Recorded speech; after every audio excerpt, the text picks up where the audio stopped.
You probably did one time on this thing. I've had this tool for 3 years. It was $100 at the local Pet Boys. They're about on sale when they used to sell parts. Now they just do service. This is a 4L60 trans. It comes with a pin. I don't know where it is now. A big bar goes across to lock it when it's all the way up. But unfortunately, if there's no place to put it with the tool, what good is it? It'd be nice if they put a little piece of something here so you could stick it in there, and it would be nice, but unfortunately they don't do that. So we're putting it in my GMC Yukon Denali 04. It's 6.0. We have to use these boards because I got the truck barely up in the air. We're about 2 feet up in the air, and you see I got jack stands under there, of course, boards underneath the front end just in case, and the back end it's very slightly up, and there's a jack over here.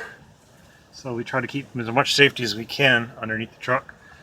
So yeah, a little over 2 feet right in the center where we're at. And this is about the max on this lift.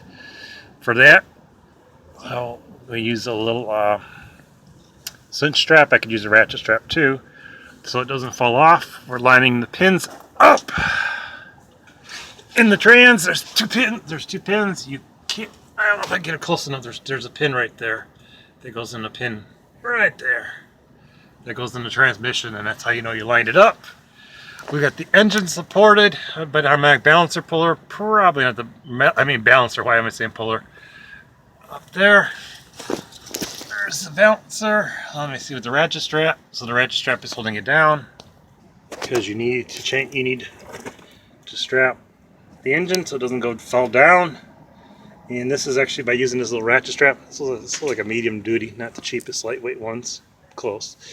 So that'll hold the engine, and I can adjust the angle of the engine, which I may have to do in a minute. We'll jack it up just a little bit. That's it.